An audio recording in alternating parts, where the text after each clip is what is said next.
2000 के नोट को reserve bank वापस लेगा, इसको लेकर के विपक्ष की तरफ से केंद्र सरकार पर हमले शुरू हो गए हैं। बात करने के लिए केंद्रीय मंत्री एसपी सिंह बघेल जी हैं। सर, स्वागत है न्यूज नेशन में आपका। विपक्ष कह रहा है कि आप केंद्र सरकार ने एक बार फिर लोगों को बैंक की लाइन में लगाने की व्यवस्था कर दी है। बिल्कुल आरोप निराधार है। ये नोटबंदी नहीं है, ये नोट बदली है। नंबर 2 बात, इसका मकसद जो आतंकवाद को बढ़ावा देने के लिए फंडिंग करते थे उन पर प्रहार किया है मोदी जी ने। जो करप्शन में लिप्त हैं उन पर प्रहार किया है। ब्लैक मनी जिनके पास थी उनके पास प्रहार है। जिनके तहखानों में और बाथरूमों में ये लाल रंग का 2000 का नोट जो है रुका पड़ा हुआ था डंप, ये उन पर प्रहार है। कॉमन मैन तो बहुत खुश है, क्योंकि देखिए दिल्ली कोई ले लो तो जहाँ हम हैं, Lutyens zone is not Delhi. ये दिल्ली का एक पार्ट है, देश का पार्ट है। देश जो है, देश की खुशहाली का रास्ता खेत खलिहान से जाता है। ये किसान बाहुल्य देश है। दूसरा बात यह है कि जिस देश में 80 करोड़ लोग 5 किलो गेहूं चावल ले रहे हैं, वो 2000 नोट उनके प्रचलन में रहता है। 11 करोड़ लोग जो है किसान सम्मान निधि पा रहे हैं, और ये सब आजकल डीबीटी में डायरेक्ट जा रहा है। बैंक में तो जो पैसा होगा वो देंगे, चाहे 2000 का बंद हो जाए चाहे 100 का बंद हो जाए, उनको तो 2000 की 3 किस्तें साल में मिलेंगी। विधवाओं को, विकलांगों को वृद्धावस्था पेंशन की 1-1 हज़ार रुपये मिलेगी। आयुष्मान कार्ड धारकों को रुपए थोड़े मिलते हैं, वो कार्ड जाते हैं, उनका इलाज होगा 5 लाख का। तो 2000 का नोट जो था वो कॉमन मैन का था ही नहीं। तो 11 करोड़ लोग जो हैं, जो 20,000 का शौचालय बनाने के लिए आवेदन करते हैं, प्रधानमंत्री ग्रामीण आवास और शहरी आवास के लिए 11 करोड़ लोगों ने, और अच्छा, सबसे अच्छा पॉइंट मैं आप बोल रहा हूँ कि 45 करोड़ लोगों ने मोदी जी से पहले, जीरो बैलेंस खाते से पहले बैंक में खाते ही नहीं खोला था।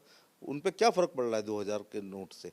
तो ये ऐसा करके ये एक सर्जिकल स्ट्राइक है, और इससे आतंकवाद कम होगा, ब्लैक मनी कम होगी। तो मोदी जी ने एक बार फिर कह दिया है कि राष्ट्र हित सर्वोपरि है। ये इसको चुनावी दृष्टि से, और जो लोग नोटबंदी की आलोचना करते थे, कब हुआ था वो? 16 में 17 का चुनाव की पूर्व संध्या पे मोदी जी ने किया था। उत्तर प्रदेश से ही दिल्ली का रास्ता आता है, और पूर्ण बहुमत की सरकार दी। जो अखिलेश यादव ने विरोध किया था और मायावती जी ने, वो हाशिए पर आ गए। तो ये मोहर जो लगती है, ये वोट की मोहर नहीं लगती है, ये नीतियों पर मोहर लगती है। और उसके बाद हम सपा बसपा के गठबंधन के बाद 19 के चुनाव में हम लोग जीत करके आए। ओवैसी साहब जो आपके साथ सांसद हैं, उन्होंने सवाल खड़े किए हैं कि तो फिर 2000 के नोट सरकार लाई ही क्यों थी? क्यों लाई थी? जब ये संभवतः 8 अगस्त 2016 का ये निर्णय है, जब 1000-500 का नोट को प्रतिबंध लगाया गया, तो छपने में बहुत समय लगना था। तो 2000 का नोट छपा, जो 5 गुना होता है, 4 गुना होता है 500 से तुलना में, और 100 के नोट की तुलना में 20 गुना होता है। तो इकोनॉमी में एकदम लोगों को दिक्कत ना हो, तो वो आ गई। अब जनजीवन अस्त व्यस्त नहीं है, जनजीवन सामान्य है, इकोनॉमी पटरी पे चल रही है, सब कुछ ठीक है। तो ऐसे में, और 2000 का नोट आप देख रहे थे मार्केट में ज़्यादा था भी नहीं, मुझे लगता है कि उसकी प्रिंटिंग भी कम हो रही थी।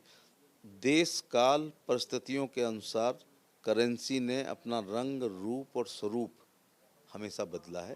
ये उसी का एक पार्ट है। जैसे मोहम्मद तुगलक के समय आप देखो, सांकेतिक मुद्रा, तांबे का सिक्का चला इस देश में। पहले तो हमारी गाय माता होती थी, वो एक अर्थ का बहुत बड़ा वो थी, एक्सचेंज। गाय दी, ज़मीन मिल गई, गाय दी, गेहूँ आ गया।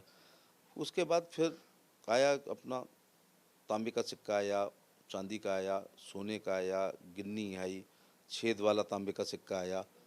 अब चवन्नी भी तो प्रचलन से बाहर है। जो प्यारी चवन्नी कभी माँ के पल्लू में बंधी हुई होती थी, फिर पुल के ऊपर से निकलते हुए वो गांठ खोलती थी, फिर हमारे सिर के ऊपर से घुमाते हुए गंगा मैया रक्षा करना बच्चे की फेंका करती थी। चवन्नी में मेला देखा करते थे। आज चवन्नी में कुछ नहीं आएगा, तो चवन्नी को भी प्रचलन से बाहर किया गया है। तो मैंने फिर एक बार रिपीट कर दूं, देश काल परिस्थिति के अनुसार मुद्राओं के रंग, रूप और स्वरूप में परिवर्तन आता है। दिल्ली के मुख्यमंत्री अरविंद केजरीवाल ट्वीट कहते हैं कि लाने और ले जाने का हवाला देते, उन्होंने कहा कि इसलिए जरूरी है कि कोई पढ़ा लिखा प्रधानमंत्री। उनके कहने का मतलब उन्होंने मूर्ख कह दिया। अगर अरविंद केजरीवाल के दादा दादी, नाना नानी जिंदा होते और वो अपढ़ होते, तो ये तो मुख्यमंत्री के आवास में भी नहीं उसको घुसने देते। ये आदमी का बुद्धिमान होना जरूरी है, एक बार चाहे उसका वो बुद्धिजीवी ना हो। आपने बुद्धिजीवी की क्या परिभाषा बनाई है? शिक्षक, चिकित्सक, अधिवक्ता, इनको ही तो आप लोग बुद्धिजीवी मानते हैं, क्योंकि डिग्री धारक हैं। और माँ कितनी बुद्धिमान हमारी थी, जो एक दर्जा भी नहीं पढ़ी थी। जिन्होंने 6 बच्चों का लालन पालन शिक्षा चिकित्सा की व्यवस्था कर दी, संयुक्त परिवार को लेके चली और घर में ज़मीन नहीं बटी आज तक।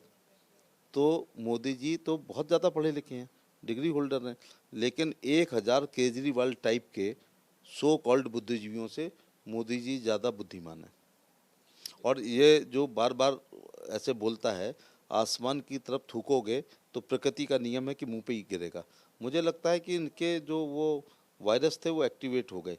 पहले तो ये मुंह खोलते थे सुबह तो मोदी जी के खिलाफ बोलते थे, फिर लोगों ने सलाह दी कि तुम जर्रा हो और वो आसमान है। जो आलोचना लगती है वो बराबर के लोगों के बीच में ठीक लगती है। तुम्हारी कोई औकात ही नहीं है, तुम्हें गलतफहमी हो गई थी तो बनारस की जनता ने 14 में बता भी दिया था कि तुम्हारी हैसियत क्या है। तो कहने का तात्पर्य यह है कि आसमान पे थूकोगे तो मुंह पर ही गिरेगा और एक दिन फिर ये थूक चटुगल हो जाएंगे जब मुंह पे इतना गिरेगा, फिर इनको चाटना पड़ेगा। लेकिन यही नहीं, इसको लेकर जो ये अध्यादेश एक आया है दिल्ली को लेकर के, उस पर भी आम आदमी पार्टी कह रही है कि काफी तानाशाहपूर्ण रवैया अपना रही है केंद्र सरकार। केंद्र सरकार तानाशाह नहीं है, पूर्ण बहुमत के बाद नहीं है। तानाशाह वो लोग थे जिन्होंने 25 जून 1975 को इस देश में आपातकाल लगाया था। DIR मीसा में संपूर्ण विपक्ष को जेल भेजा था। दुष्यंत को लिखना पड़ा था, मत कहो आकाश में कोहरा घना है, यह किसी की व्यक्तिगत आलोचना है। इसके बाद उन्होंने लिखा था कि एक बूढ़ा आदमी है मुल्क में, या यूँ कहें इस अंधेरी कोठरी में एक रोशनदान है। इन कांग्रेसियों ने उस रोशनदान को बंद कर दिया। बूढ़ा JP बीमार हो गए और उनको डायलिसिस पर जाना पड़ा था। और हमारे हेमंत शर्मा जी बड़े पत्रकार हैं, उनके पिताजी मनु शर्मा ने लिखा था कि मौसम के आँखों में नमी है, लगता है आज कोई गमी है, और मेरी मेज़ पर रखी हुई संविधान में कुछ पन्नों की कमी है। तो विचार अभिव्यक्ति की स्वतंत्रता के पन्ने राहुल गांधी की दादी ने फाड़ के फेंक दिए थे। वो हम लोगों को असहिष्णु और इंटॉलरेंस कहते हैं। ये उनके मुंह से बातें अच्छी नहीं लगती हैं। बहुत धन्यवाद बात करने के लिए। प्रोड्यूसर मुकेश कुमार के साथ विकास चंद्र, न्यूज नेशन।